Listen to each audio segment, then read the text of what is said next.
Hello, friends. Hi, this is Dr. Tirath Gill. Yesterday, I went to watch a movie, and it's an animated movie called David. It's in theaters now, and basically, it's a biblical story about this shepherd boy called David, who, long story short, he's called on to battle this giant Goliath.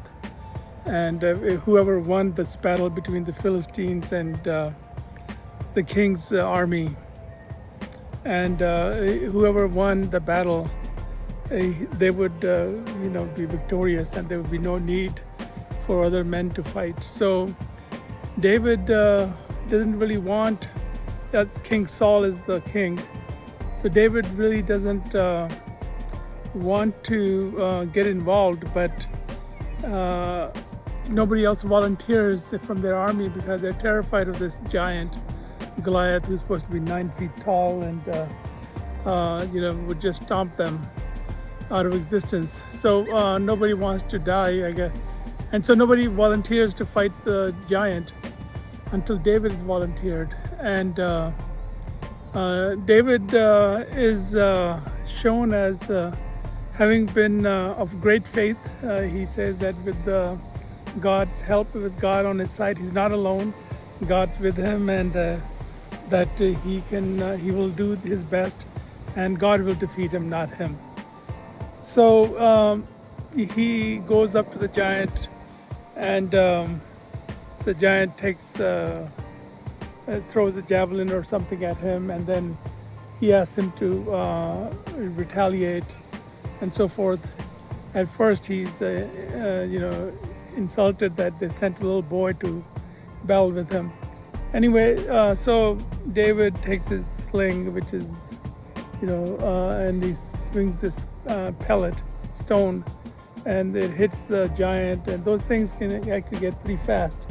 I mean, this is a biblical story; it's a fairy tale. But anyway, the stone hits the giant. The giant falls. Probably had a fracture of the skull, and so David is victorious. So that is the story, how David, a little boy with his slingshot, overcame a mighty giant with his immense power, and gained a victory for his nation, for his king, and of course for himself. If you think about it, so they give me a lot of things to think about. There are many Davids in our world, they have overcome incredible odds. And, the most notable of them, of course, is Elon. He has created rockets to rival and that outclass any nation on Earth. At first, he was rejected by the Russians when he tried to buy an ICBM. In fact, they were downright condescending. So he's the little guy is trying to has his dreams, has his faith, and is trying to start something in space. And he met he overcame overwhelming obstacles. Learning rocketry, of course, wasn't probably easy, and then collaboration and all the other skills that he has. Anyway, he's now SpaceX is a magnificent company which is launching satellites into space and landing back on Earth as a reusable rocket. So that's something he has created. That's in modern day David and Goliath story, and there are many other examples. I think Rosa Parks is David and Goliath story as well. She didn't want to sit at the back of the bus like the Jim Crow laws of the South, and Alabama at that time dictated, and she resisted. She sat up front. She claimed her equality as a human being, and didn't let any man-made laws try to put her down, oppress her. She was arrested, of course, as per the law. But that became a seed, a nidus for a movement, the bus boycott movement, which after about a year they changed the law, and that was sort of the beginning of real progress in the march towards civil rights.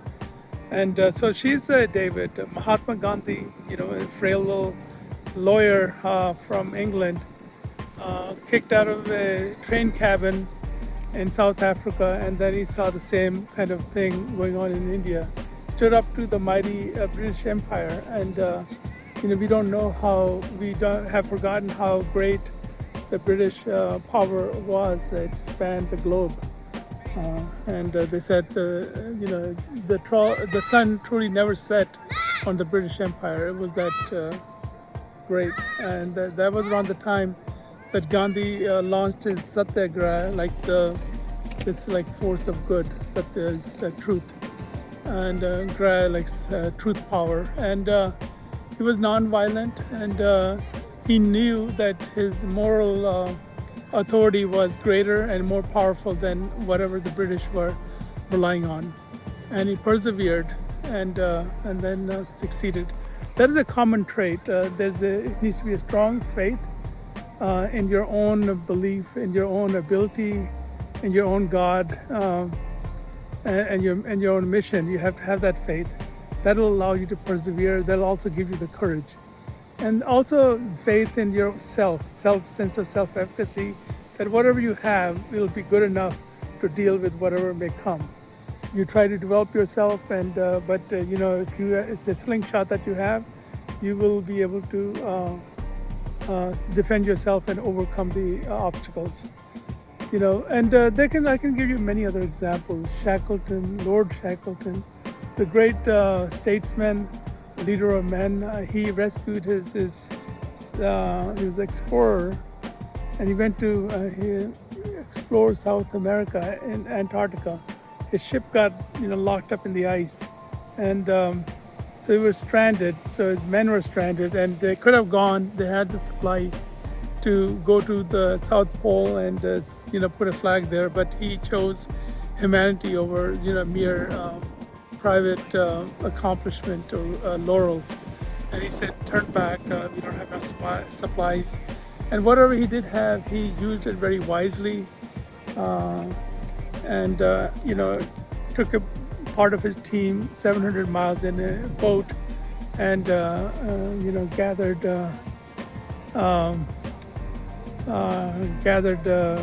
resources and rescued all his men. So that was great what he did.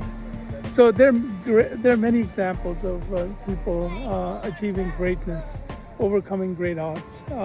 Steve Jobs, he was not an orphan, but he was adopted at a young age, and didn't have a mom and dad, but his adoptive parents were really good, and rose to prominence. Founded Apple, then got fired by them. Went and found a company called Nexus, and that was pretty successful. They brought him back. Then he launched, an incredible career of innovations: iPhone, iMac, iPad, what have you. That's all Steve Jobs. The David and the Goliath of his,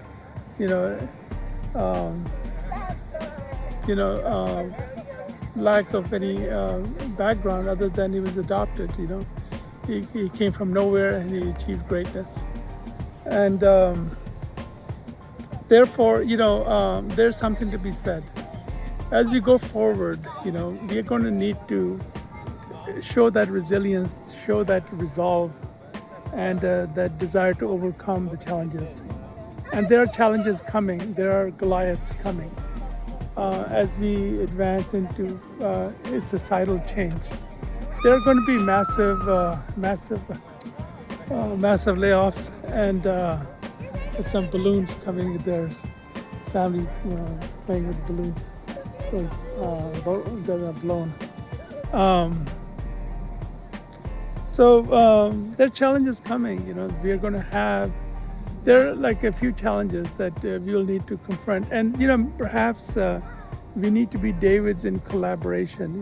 We should be we should create collaboration with the advanced nations, so that we develop AI safely together. Also, that we come to a solution about forge ahead in a collaborative way to prevent any adverse effects on the environment. There's overwhelming evidence that global warming has occurred, and but we have, from what I heard people discuss, we have about 40 years, and we have some time. It's not a crisis yet, but right now, but it will be, and we need to take steps. And we need to become David. We need to create, draw on our ingenuity. We need to draw on our ability to overcome our own flaws. We need to overcome the fear and forge alliances so that we can collaborate together. There's in the coming age of superintelligence, we are going to be second level intelligent. We're going to be the second most intelligent species on Earth. The first is going to be digital intelligence, and that may not necessarily be a bad thing. It is the way evolution has come about. We are sort of like on the ride here, and this is uncharted territory. Who knows how evolution has evolved in other places, but in our world, we are the bootloaders for digital intelligence, which is a more able, more capable, more intelligent form of existence. And you call it life or whatever you want to call it, but it's there. It's going to be amongst us. So we have this challenge as Davids. We're all Davids now. And our challenge will be to collaborate and to overcome the challenges that face us. The other challenge that faces us is, we are plagued by mind viruses. And the most malignant carriers of these viruses are religions. Religion is toxic. It has side effects. And we need to overcome the misunderstandings that have fostered, great deal of violence and misunderstanding and hatred amongst each other. So this is a challenge that we can overcome, and this is going to be coming our way. So if we can overcome our apprehensions, fears, and put down our arms and forge it forward and try to understand where we are coming from, try to attain objectivity, clarity of vision and purpose, I think we can march forward confidently and defeat the Goliaths that face us. All right, take good care.